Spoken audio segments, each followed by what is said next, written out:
Kaya po tayo umaayon sa sinabi niyang pinagbabayaran natin ngayon ang pagpili ng maling leader.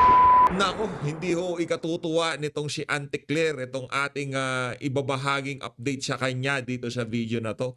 Itong si dating Pangulong Rodrigo Duterte, sure win na ho sa pagtakbo niya ng pagka-mayor dyan sa Davao City. Pero bago yan, isang like at isang subscribe, okay na ho tayo dyan sa mga gusto sumali sa ating community.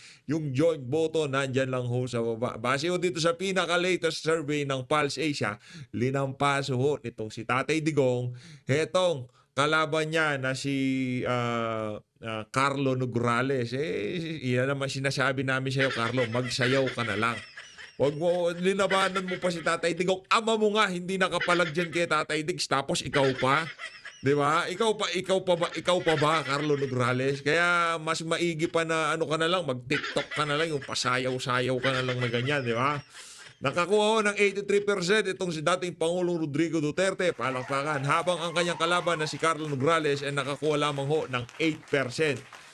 Samantala, sa pagka-vice mayor naman ho ng Davao City, naku, matindi din ho ito mga kababayan. Itong si Alag, linampaso ho nitong si Mayor Baste Duterte na tumatakbo ng pagka-vice mayor ngayong 2025 midterm election. Palakpakan ho, grabe, lalayo ng agwat ha, ibang klase, ibang klase. Sa pagka-congressman naman ho ng 1st District ng Davao City, naku, itong si Migs Nograles, naku mga Nograles, magsiuwian na kayo. Itong si Mayor, itong si Congressman Pulong Duterte, nakakuha ng 57%. Habang itong si Nograles Migs nakakuha ng 28%. Mag-TikTok na lang kayo magkakapatid. Wala na ho. Gusto ho nilang tanggalin sa politika ang mga Duterte sa Davao. Parang nabaliktad ho ngayon ang usapan. Migs, yung ayudang pinamimigay nyo parang kulang pa. Patapos na lang eleksyon, di pa rin tumataas ang mga puntos mo sa survey O kasi yayain mo yung kapatid mong si Carlo, mag-TikTok na lang kayong dalawa. Sino pa ba nandito? Nako, ito matindi. 2nd District. Ito, Duterte din ho ito, na nangunguna din ho ang kamag-anak nitong si dating Pangulong Rodrigo Duterte. Anong actually pangalan ito? Itong si Omar Duterte. Palakpakan ho tayo. Nakakuha ho siya ng 52% habang ang kalaban niyang si Campos nakakuha ng ito medyo malapit konting pukpuk pa ho yan, baka makasundot yan, baka bata pa ni Tambaluslos yan, mayari tayo. Yan ang nga ba sinasabi natin. Isidro Ungab sa 3rd District ng Davao City, palakpakan ho tayo, ang layo ho ng agwat, 45% habang itong kalaban niyang si Alag nakakuha ho ng 33%. Tingin ko mga aso ni Tambaluslos to mga alag na to, di ba? Magkakaapelido O yun ho ang pinaka-latest na survey dyan sa Pulse Asia. Rekta na ho tayo dito kay Bangag. Makiki-update ho tayo sa mga kabagagan nitong si Marcos Jr. Ano na naman ho kayang trip nitong mama na to? Pakinggan natin. Pinapababa na natin ang halaga nito. Nako. Natupad na po ang MSRP or Maximum Suggested Retail Price. Nagsagawa na rin tayo ng Rice for All. Makakabili ng bigas sa halagang 33 pesos hanggang 43 pesos kada Anong nangyari doon sa 20 pesos na bigas? kilo Yun ang sa sagutin mga mo. kadiwa. Ngunit, Ngunit, pagkatapos ng eleksyon, dahil pinagbawal po kami na ilabas po itong programa na ito, dahil po, baka gamitin sa Bukayig kampanya. Kaya ang ginawa namin, pinaubaya muna namin sa COMELEC yung kanilang desisyon.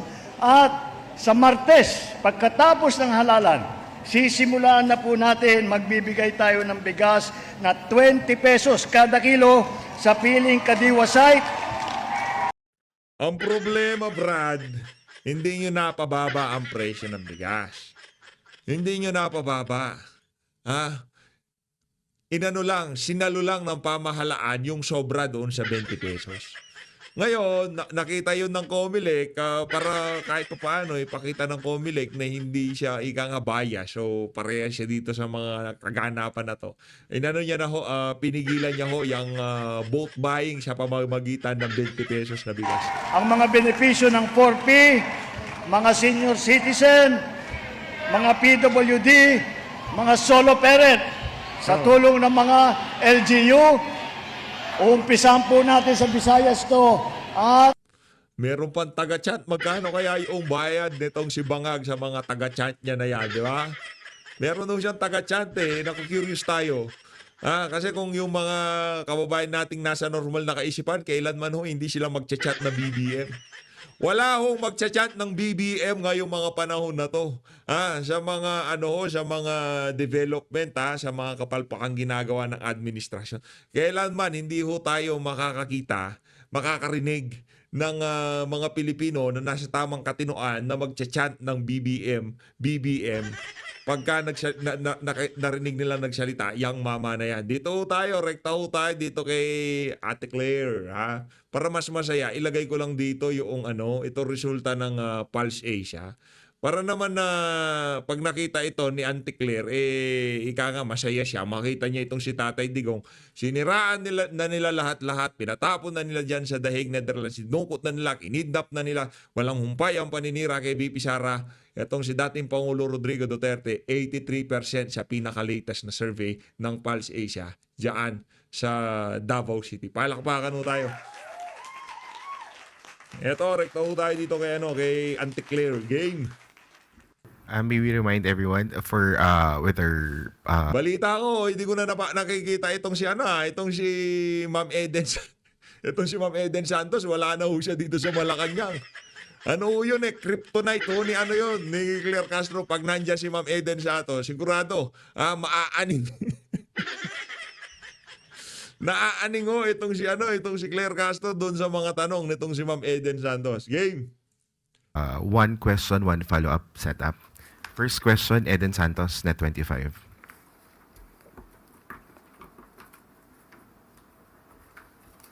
Yusek, good morning po. From your previous briefing, sinabi niyo po na sa kanya pala nanggaling ang Ayun, si Ma'am itong si Ma'am Eden, ang aking labidabs. Labidabs natin. Labidabs natin yan. Ay. Isa ho sa ating mga crush yan. Si Ma'am Eden. Ano tayo sa kanya? Grabe. Pagka talaga matalas ka, talagang gumaganda ka di ba? Pero kahit na anong ganda mo, kung wala kang talas, nagmumukha kang anga. Itong si Ma'am Eden, ang ganda-ganda niya sa paningin ko. Ma'am Eden, tuloy-tuloy lang yan Ikaw lang inaasahan namin dyan sa Malacanang. Yung mga kasama mo dyan, puro bayad na ata. fake news referring to Vice President Sara Duterte. Siya pala ang source ng fake news na ito na pinapakalat laban sa unang ginang kay First Lady. With that po, wala po bang plano ang Marcos administration na sampahan po ng kaso si VP Sara o kaya po ay paimbestigahan sa Kongreso or sa NBI, PNP, CIDG, kung sinasabi po ninyo na siya ay fake news peddlers? Sa ngayon po, wala pa po. Wala po. Akala ko pa masama fake news. Pambira pagka nga naman na tinamaan ka ng mga bangag. Lang nga talaga tong si Claire Castro. Akala ko pong yan. Pagka nagpakalat ng fake news, di ba, kinakasuhan, sinasampahan ng kung anong-anong kaso dyan sa House of Representatives, di ba? Ganyan yung libangan ho nila dyan Ngayon, sinasabi mo, itong si VP Sara, peddler ng fake news. Ba't di nyo sampahan ng kaso, di ba? Paano ka talaga manakasapin siya mong si Franz Castro? Thank you. Next question, Ivan Mayrina, GMA7. Walang follow-up? USEC yesterday, the couple Ronald and Marie Cardema attempted but failed to file an impeachment complaint against President Marcos on the grounds of culpable violation of the Constitution and betrayal of public trust. Palace statement, please.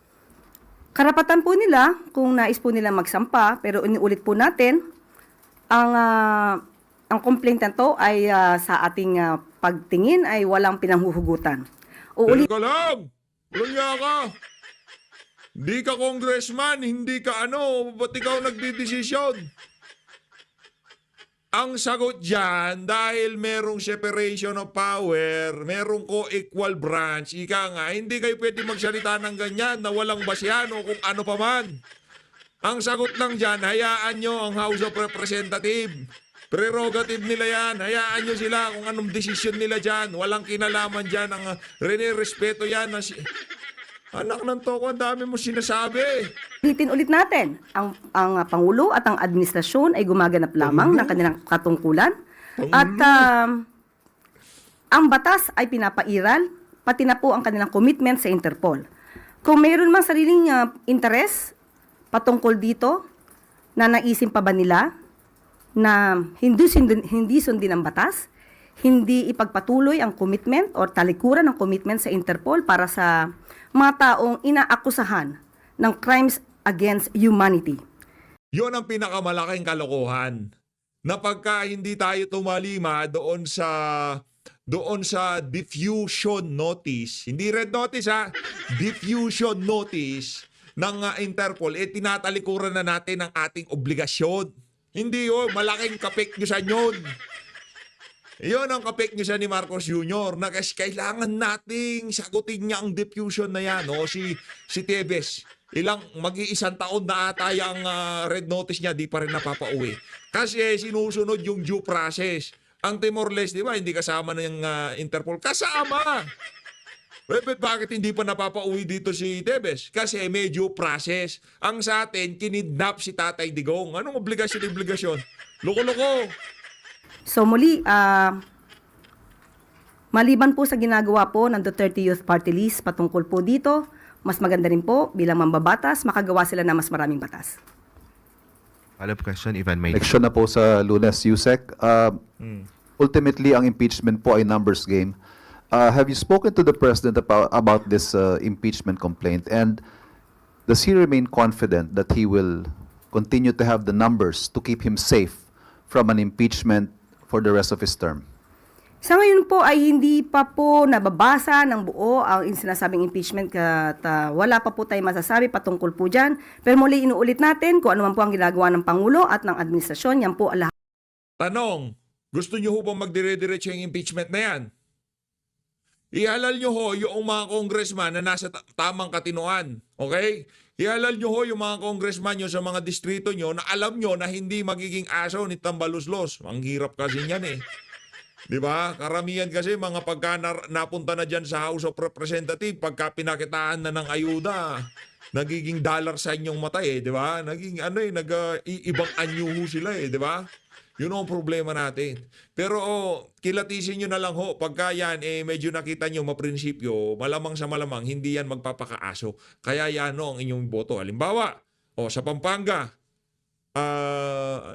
3rd District ng Pampanga, yung anak ni Dong, laban yung anak nitong si Tumang. Halimbawa yon. Yung anak ni Dong, sigurado magiging aso ni Tambaluslusyon. Okay? Hindi pa pala magiging aso na ni Tambaluslusyon, di pa nananalo. Pero yung anak ni Tumang, naniniwala tayo na hindi magpapakaaso yon dahil nakita nila kung gaano kawalang kwenta yung mga pinaggagawa nila dyan sa House of Representatives. Sana yaang si Hazel Tumang ba pangalan nun? Dinala ho siya ng INC kaya tayo ho'y natutuwa. No? Kaya dahil yung hindi na dinala yung anak nitong si Dong Gonzales. Wala akong kwenta yung mga yan. Ako na ho nagsasabi siya, perwisyo sa bahay niyo mga Gonzales. Punta ko kayo sa Pampanga, punta ko kayo sa District 3. Pagtanong nyo ho yung mga Gonzales na yan, yung si Dong Gonzales kung merong nagawang matino sa Pampanga. Yung mga cover court niya, anak ng tokwa. Walang iya talaga tong si Dong, di ba? All the way. Tumang, ha? Hindi ako nakikialam sa local politics dahil sobrang kakups niyang si Dong Gonzales. Dito sa isa na to, makikialam tayo. Iboto nyo si Hazel Tumang. Kung di ako nagkakamali, pangalan nun, Hazel Tumang. Basta yung kalaban niyang si anak ni Dong, yun ang iboto nyo. Huwag nyo iboto si Dong, walang kwenta. Huwag nyo iboto yung anak ni Dong, walang kwenta yun. Hindi pa panalo yan, kasama na siya ang guns yan. Lahat ay base sa batas. Next question, Christian Next question Yusores, tayo. Radyo 630. Good morning, Yusek. I understand, ma'am, na nag-iimbestiga na ang luwa doon sa mga reklamo sa Prime Water. Pero yung grupong bayan muna kahapon po ay naghain ng complaint laban sa kumpanya. May request din po sila na ipakansela na yung lahat ng joint venture agreement ng Prime Water sa mga local water districts. Iko-consider po ba ito ng palasyo o iuutos sa LOA? Ngayon po, nagsasagawa po ng investigasyon ng luwa. At anytime soon po, maaari pong magbigay ng mensahe patungkol po dito. At kung meron pa pong mga tao na nagrereklamo, may mga ahensya, may mga government agencies na umaayon sa ginagawa po ng Pangulo patungkol po sa pag-iimbestiga, particularly sa Prime Water. Yan po ay ating wini-welcome dahil ibig pong sabihin, ang aksyon pong ginawa ng Pangulo ay hindi lamang po pamumulitika. Tandaan po natin, ang estimated po na sinasabi na aapektuhan po ng hindi magandang serbisyo ng Prime Water ay umaabot na po sa 16 million na katao. So, kailangan lang po talaga itong mabilisang maaksyonan. One follow-up lang po. Yung sa panawagan po nila na ipakansela lahat ng JVA ng Prime Water sa mga local water districts, open po ba dito ang palasyo? Unang-una po, ang Pangulo at ang administrasyon ay naniniwala po sa due process. Hindi po tayo laging may kasabihang cut the process. So, aalamin po natin lahat kung ano ba, kung may anomalya, kung ano may pagkukulang, at ano pa yung dapat na ipahinto. Parang may saltik no? Next Due question, process. Tristan Nadalo. Sa kanya Newswatch. niya yung due process na yan? Good morning, Yusek. Habemos Papam, meron na pong bagong Santo Papa ang Roman Catholic Church, si Pope Leo XIV. Siguro po anong mensahe ng palasyo ni Pangulong Bongbong Marcos sa pagkakaroon ng panibagong Santo Papa? Masaya po na meron na po tayong bagong Santo Papa at hintayin po natin ang kanya magiging mensahe ngayong pong araw na to. Follow-up question, Maricela Lili, From TV5. Yusek, good morning. Did the President monitor the announcement last night? Did he wake up until early morning?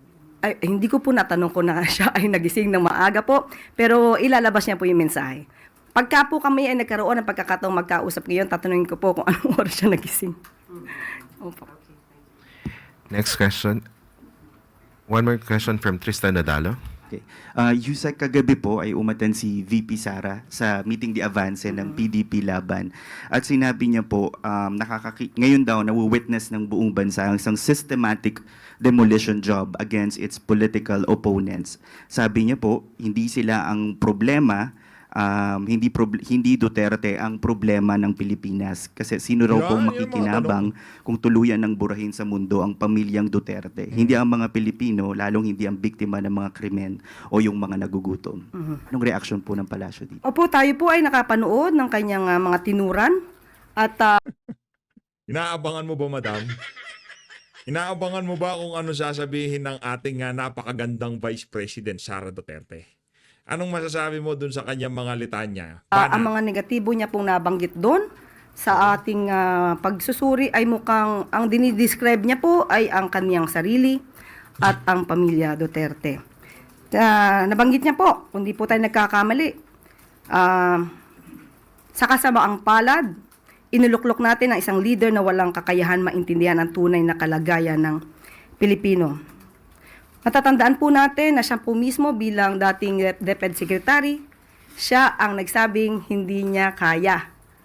Lalo-lalo na, and I quote, "I do not come from the education sector.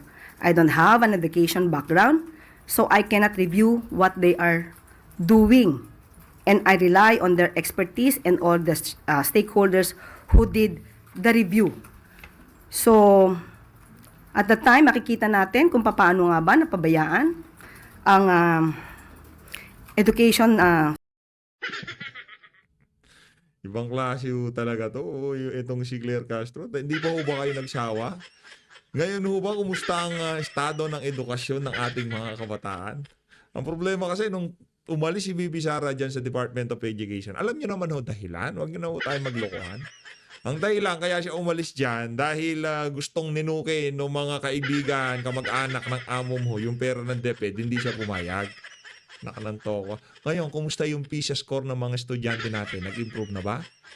Yan ang problema sa DepEd. Yung mga problema ngayon kasalukuyan sa DepEd at dun sa nagdaang secretary ng DepEd, huwag niyo sisilahat kay Bibi Sara.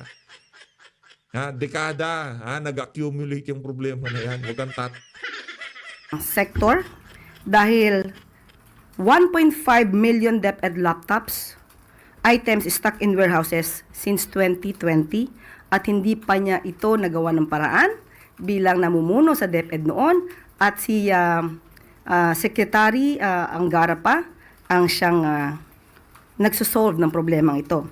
Nandun din po ang Teka, 2020 problema pa yan. Bakit sa loob lamang ng 2 taon hindi nga na-resolve ni VP Sara eh. O ngayon, tong si Angara, bakit hindi pa rin tapos ang pag-resolve? Ba't sinisisi nyo lahat kay VP? Nung nga talaga tong ano na to eh, para siyang ano eh, yung mga para siyang mangko eh, no? Nung nga talaga tong si Claire Castro. Akala ko may susundot ko pa yung video nitong sila Attorney Vic. Ang ganda ng mga tirada nitong si Attorney Vic Rodriguez dyan sa ano eh, dyan sa nangyaring rally dyan sa Davao. Ibang klase. Talagang maging tayo dito sa PH Update. Una sa lahat, maraming salamat kay dating Pangulong Rodrigo Duterte, no, sa pagbibigay sa atin ng pag-asa. Sa pagpili ng mga individual na pagkakatiwalaan natin. Pangalawa, sa KOJC. Maraming salamat dito kay Pastor Apollo Quebuloy.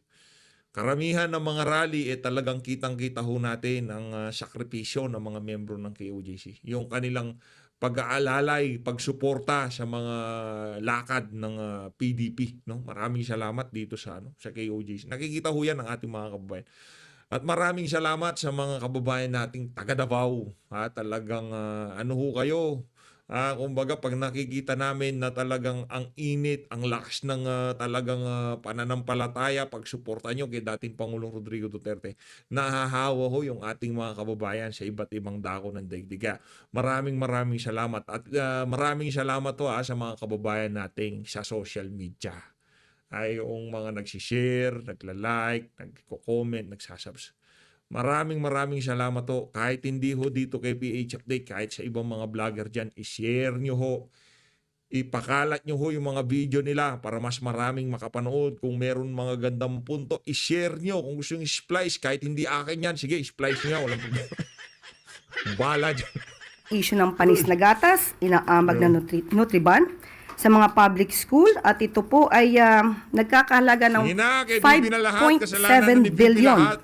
na hindi po napakinabangan ng mga estudyante. At meron din pong nabisto o agarang nasolusyonan ni Education Secretary Sani Angara patungkol po doon sa ghost students na may halaga pong na-recover na 65 million. Kaya po tayo umaayon sa sinabi niyang pinagbabayaran natin ngayon ang pagpili ng maling leader. Yun, sang-ayon naman ho pala siya kay Vice President Sara Duterte na pinagbabayaran ho natin ng pagpili ng maling leader. Palakpakan ho natin itong si Claire Castro. Pambihira, oo. Umamin din ho. Ito nga bro. Ayun nga din raw natatapusin ang ating reaction video. Mabilisan lang ho ito dahil hindi ho tayo nakasundot ng marami ngayong araw. Kaya meron ho tayong inasikaso. Meron ho tayong lakad kanina. Kaya hindi ho tayo masyadong nakapag-upload. Pero yung naging talumpati nitong si Mayor Baste, ano na yun, kumbaga nandun na lahat eh. Ika nga, package deal na yun eh, di ba? Kahit di na tayo magsalita, marinig lang ho natin yung emosyon, yung ika nga, passion nitong si Mayor Baste. Talaga nabubuhayan ho tayo ng loob. Yun ho, yun ho ang future ng politika sa Pilipinas, si Mayor Baste Duterte. Maniwala ho kayo sa akin. Ibang klase yung ibang klase yung pag naririnig natin siya, parang si dating Pangulong Rodrigo Duterte. Pero kung gusto niyo naman sa mga susunod na panahon na, ika nga malapit na, si VP Sara. Yan, lang yan, kumbaga, hindi madalas mag-alburoto, pero pagka nag-alburoto yan, kahit si Lisa Araneta Marcos pa, talagang sasalansanin niyang si VP Sara. Yan naman ho talagang kinabiliban din ho natin dito kay VP. So always, maraming salamat ho sa pagsuporta sa PH Update. Konting push na lang, ika nga. Itong final stretch na to, mula bukas hanggang sa susunod na araw, 11 na bukas. Paano ba yan? Isang araw na lang ho ang nalalabi sa pangangampanya. Yan sila, tapos na sila, yung ating mga kandidato. Pero tayo, dito sa PH Update, tuloy-tuloy pa rin ho tayo. Hindi ho tayo titigil hanggat hindi umaabot doon sa punto na talagang magbubutuhan na. Ano pa nga ho madaling araw ng May 12, tuloy-tuloy pa rin ang ating pag-upload para manghingi ng tulong sa ating mga kababayan na i-kampanya. Hindi na ho share yung mga video natin. Kaya nyo na ho yan. I-kampanya nyo ho yung ating mga kababayan. I-kampanya nyo ho, please. Kailangan ho natin ito. Ito napaka-crucial ho, napaka-importante ho ng ano na to, ng election na to. Hindi lang ho kay Vice President Sara, hindi lang kay dating Pangulong Rodrigo Duterte, bagkus napakalaga ho nito para sa sambayan ng Pilipino. So guys, maraming salamat ho para dito kay Auntie Claire. Maraming salamat sa pag-amin na napakalaking pagkakamali ng pagpili kay Marcos. Malino natin Pilipinas. Paalam, Auntie Claire. Good night. Tulog ka na. Night-night na.